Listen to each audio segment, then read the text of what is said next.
Ако по утрото денот се познава, тоа утро беше сиво и магловито. Иако беше најавено сонце, на оваа патување маглата беше наш сопатник се до Демиркаписката клисура. А таа, како некоја природна граница, го отвори денот пред нас. Онака како што беше и најавен. Сончев. Одиме кон Дојран. Попат сретнавме луѓе кои го користеа оваа зимско сонце за собирање на јапонски јаболка. Да, јапонски јаболка, но не по дворовите како што сме навикнале да ги гледаме овде јужно, туку на нива, на поле.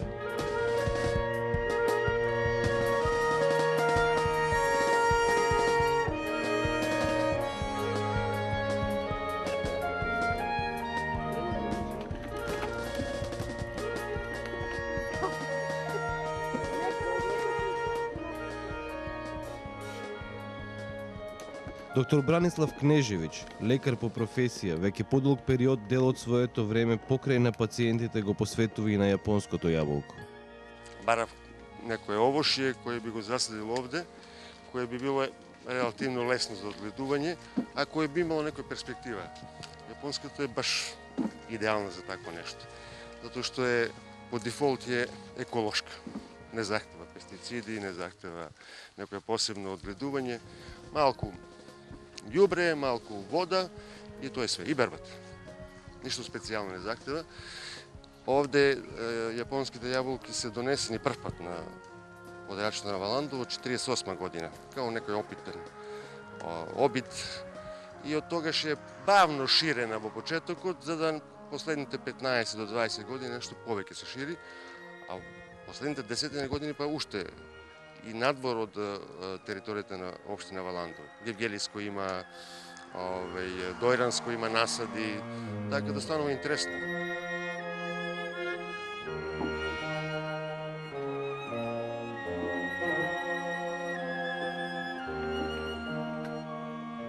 Ја лично немав некој искуство, нити пак можев нешто од некој да научам посебно. Секој си има некоја своја филозофија. Има овошје кои имат стрикни правила. Ова баш и не. Едноставно, како god да се скрати, нема да се сгреши. Доволно е да се прореди, да има доволно простор, светло, сонце, тоа се сака овошје. Покрај тоа што е еколошко, значи незагадено, друго самиот плод е со многу предности. Има доволно шекер во него, има доста С витамини, има други минерали, микс еден кој е многу благопријатен за здравјето на човекот. Као превенција, као исхрана, не случајно јапонците, кинезите, русите го обожаваат. Во времето на Чернобилската катастрофа знам дека тој регион интензивно ги трошеа, односно ги нудеа на тие кои беа изложени на таа радиација. Потекнува од Кина и во тие региони знае да живее и 200 и повеќе години, значи долговечно растение. Што ме толку долговечно, значи дека е изузетно отпорно, здраво, а и плодот нема да заостане со своите квалитети.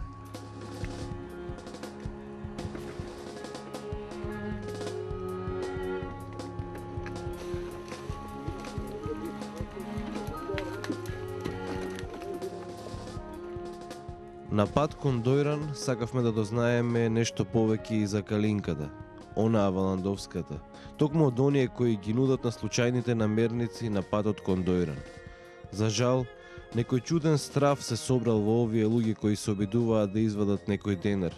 Истиот тој страв не дозволи ниту еден од нив да прозбори пред нашата камера.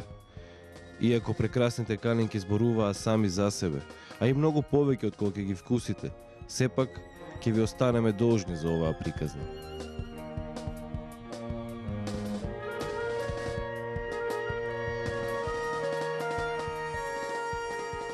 Дојран е празен во овој период од годината. Освен некој рибар, речиси никого нема да сретнете по брегот и шеталиштата дојрански. А денот прекрасен, мирен, сончев. Локалните рибари се жалат дека многу слабо јаде рибата изминатиот период. Имаат и теорија за тоа дека е од неодамнешниот земјотрес кој го растресе овој крај.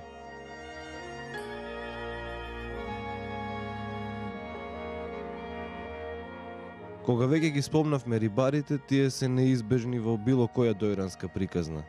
Денес, еден човек го познаваат сите активни рибари по Дојранското езеро. Зоран Веселиновиќ ги снабдува дојранските рибари со чамци кои сам ги изработува, но и со информации за моменталната состојба на езерото, за тоа дали јаде рибата, дали е мирно езерото и така натаму.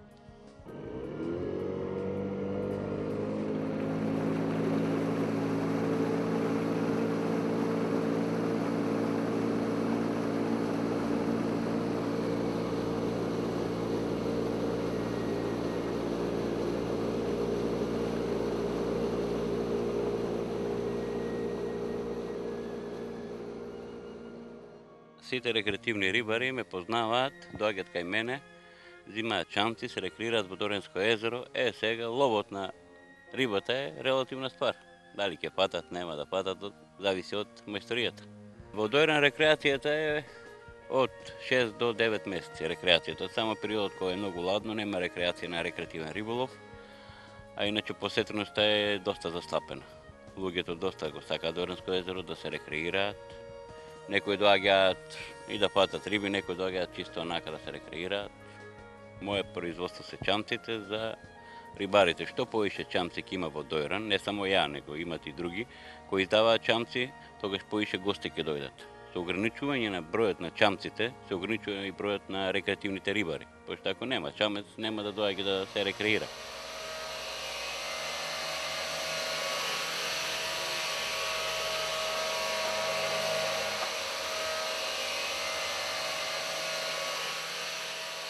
Напорно ли или е оние хемикали што се? Види, работата не е напорна, али хемикалите се лоши. Мора нон-стоп со маска да работиш, тешко се дише низ маска. Тоа е универзален, кај изработка на полиестер. Овие моментално што се гледат, тие се калапи. Два калапи, во нив се става шприца полиестер, после се реди стаклена волна со полиестер, сето тоа се топира, се суши, се вадат од калапите и после доаѓа до склапање на долниот и горниот дел. Подот се затвара херметички, да им биде вакуум, да не може да потоне. И тој начин полиестерска технологија е позната на сите. Стацика, добра стацика, има разни чамци, а најубаво се пробува чамец на ветар и на бран. Кога има големи бранови, тогаш направи модел, пробај го на бранови, па тестирај го, па само ќе ти каже дали е добар или не е добар.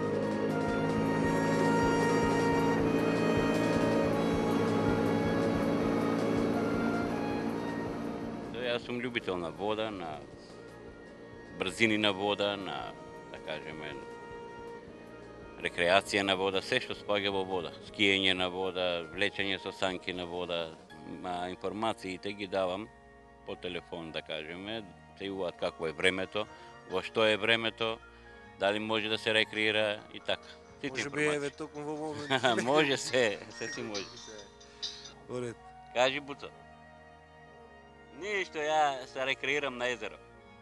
Да, убаво време, што да ти кажем, само да си у езеро, да не ти се испаѓа на обала. Има. Па слабо, ама не е ба слабо. Ќе фатиш 10 црноперки по 300 грама 3 кила, а у тие лепто што ги фаќаат ситните по 100 грама за 3 кила, колку треба да фатиш? Не, тоа е разликата. Да, крупно.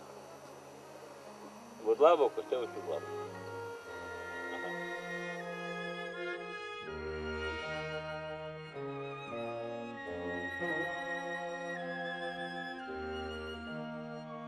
Сликарот Мирко Узунов е дојранчанец и голем влюбеник во Дојран.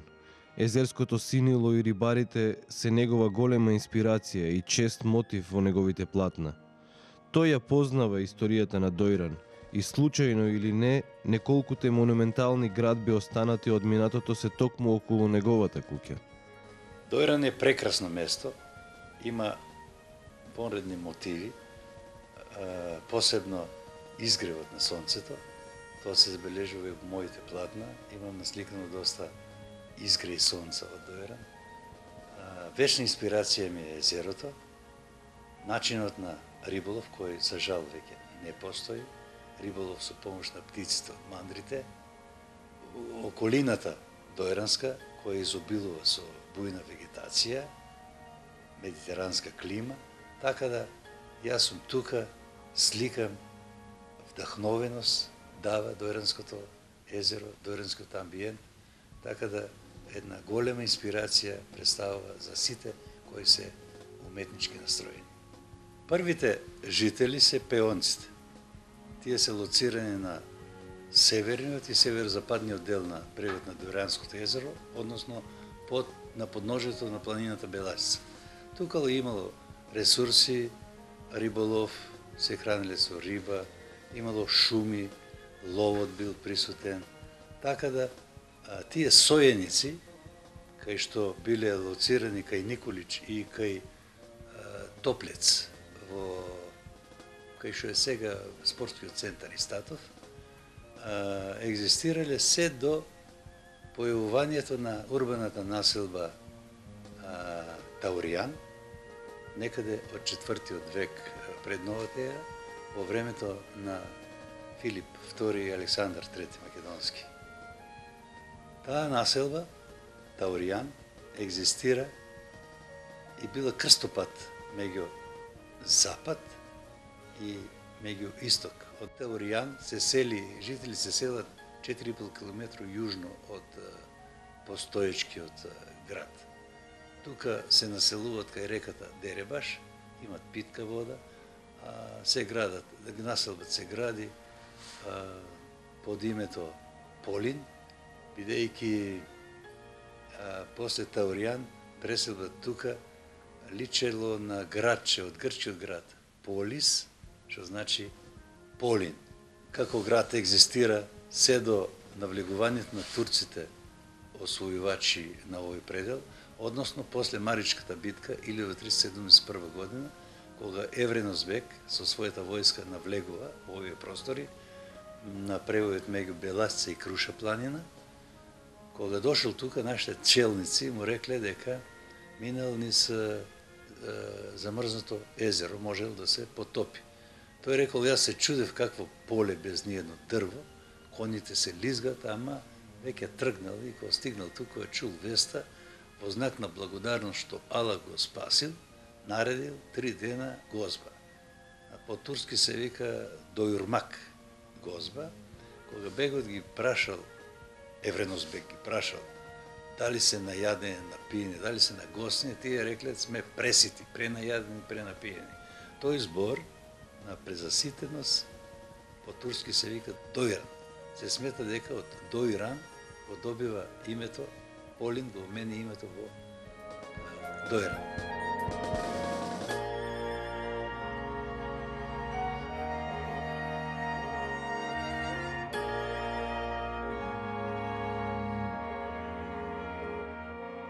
Таа се вика Шеова чешма. Под таа чешма, ние кај што стоиме, веднаш под нас постоила најголемата џамија. Во Дојран имало 3 џамии. Ова била најголемата џамија. Чешмата е изградена за обичаите да се мијат нозите па додат на молитвата во џамијата.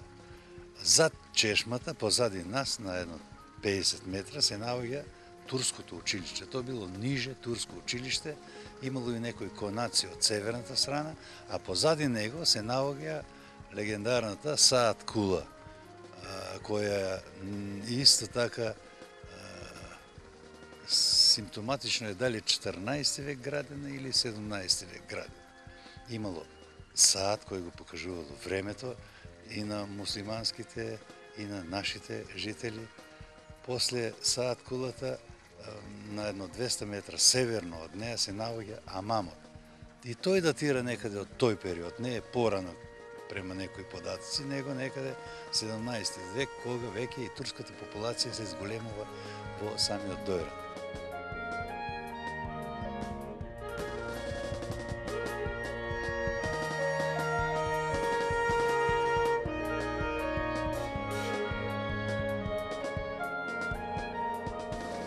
Неговата куќа е своевидна атракција.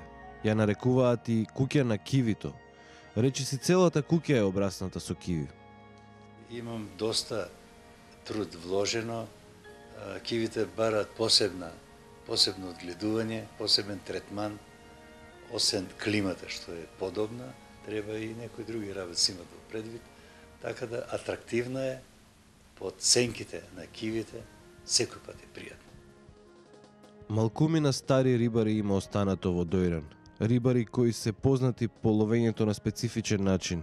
Ловење со помош на птици, со мандри. Денес во Дојран нема останато ниту една мандра, освен некои остатоци од нив. А како било некогаш, од зборовите на Чичко Томе Балтаков, еден од најстарите дојрански рибари. Мандрите тогаш ги гледале због не времето што фаќало, југ, тука го викаме ние Добровен. То од Индија го викаат дека дојделе тука, дојдеа двојца американци, чујале и они дека во Македонија се лове помоќу птици, риби се ловат. Меѓутоа они ги мислат дека корморано кој ги ѓурне, па ќе искара риба, ќе ма земе газдата, па да фата друга. Меѓутоа кај нас е другше. Ние го чуваме таа мандра од 1 хектар површина. 100 метра, така 100 надолу 100. И ќе дојде, значи, октомбар месец, излеваме 1 октомбар да ги припремаме сите колци, дигаме, леси спремаме, трска отвараме, сечеме, кусанина го правиме, значи, половина метро да може и чамаc да дојде, да може и вал, што го викаме ние вал. 4 леси се тие по 2,5 метра, широки, а се до 3,5 метра високи. Зависи ги правиме према езерто колку вода имаше. Да. И така да то, кога се натисна една по една леса, нам ги составаме, ги шијаме 4 на едно место и цел вал, тој има 300 кила тежина. Вториот месец новембар ги почнаме озбилно веќе да чуваме. По 4-5 души одаме и двојца влагуваа плаве, фаќаа риби колку толку, али един обавезно мора да биде на отвореното езеро. Према ветерот, дали тоа ветер до или тоа, и пилца да ги гоне. Јас кој бих долу на рато, према стари Дојран, има фрлено можеби 2000 камена со малце. Пилто кој идеше одгоре, още го пречекувах со прачката. И така ловиме риби, таа година зимаваме по 300.000 динара, 56 и 57. В новембар месец зимах 30, 24.000, в децембар 60.000, 56, 57, в јануар 82.600, а благајнико и архиваро работаа за 3.000 плата. А председатело на општина Шевище за 7.000 плата. Корморани употребиме саа веќе кои исчезнаа пилците, тие се од шведска пилци. Се вика бела кра и сива кра, поголеми, а други се врнишете, сиво и бело. Само со тие пилци работаа за тоа што цела ноќ тие гњурале во водата. И сега рибата тука кој, а они гњурат, мора рибата да премине на другата страна. Како може рибата да помине на другата страна? Затоа што имаме ретко, плетено специјално, две трски, а така сега толку, пилто да не може да помине, а рибата да може да помине. И сега она цела вечер или един ден, 2 дена, ќе гњурат тука, од тука ќе пренесат во другата чилија. И така 6 чилии ќе направи. После ќе дојдеме на другите 6. И другите 6, кога ќе дојде 6 последна, да ги шикнеме сите пилци, значи, таму се соберани повеќе риби, тон, 2 тона, колку да ти кажам. И тогава се викаше мома. Значи, старите, нели, кога се женишевте, и, значи, последно е веќе тоа. И на тој начин, сало,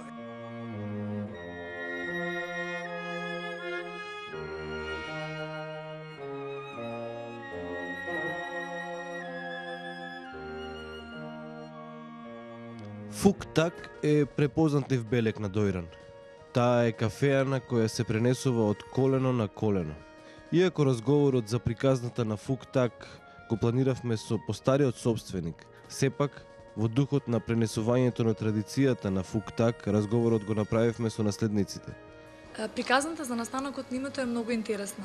Во 1880 година, кога се градела пругата Цариград Солун, тогашните членови на моето семејство се играле покрај пругата.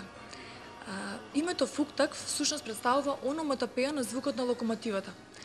Тогашните членови кога играле покрај пругата, кога поминувала парната локомотива, наместо звукот или нормалниот звук на локомотивата чув, тие слушале фук-так, фук-так. И тие не знаеле што поминува, значи немале представа што е возот, локомотивата. И со трчање радосни, дека виделе нешто ново, чудно, истрчале дома и на своите им раскажале дека виделе нешто. Меѓутоа, кога ги прашале нивните, што видовте, па видовме фук-так. И така ни смеа, почнале меѓу себе новите фамилиарно да се викаат фук-так, фук-так. Кога дошло годината 1884 да се отвори ресторанот, прашање било како ќе се вика ресторанот. Па веќе сите не знаат, ние имаме име, сите не знаат како Фуктак, така да и ресторанот ќе се вика Фуктак. И од тогаш, значи од 1884 година, датираме под името Фуктак и затоа локомотивата всушност представува и наш заштитен знак. Значи ова е предсе кафана која што се пренесува од колено на колено. Значи од дедото Туше, кој е оставил својата во наследство својот ресторан на својот син Мито, мојот дедо, така да мојот дедо го оставил во наследство неговиот бизнес на татко ми, па сега таа традиција повторно продолжува, значи имам брат кој се вика Мите, така да работиме фамилиарно, тоа е фамилиарен бизнес, секогаш се работел така да сите помагаме за да бидеме успешни, за да Фуктак остане тоа што и секогаш бил. Да почнеме од тоа дека Гоце Делчев бил гостин во ресторанов, потоа од другарот Тито, многу голема плејада на министри, председатели, амбасадори, од естрадата, да речем, од нашава естрада поголеми, речи си сите. Немам сега во моментов кој би издвоила од постариве, меѓутоа ги има многу. Она што е препознатливо и е белек за Фуктак е незамеливата рибја чорба, плескавицата од икра и нормално крапот. Е заштитен знак покрај се останато, меѓутоа тие се трите работи кои што се неизоставен дел од Фуктак.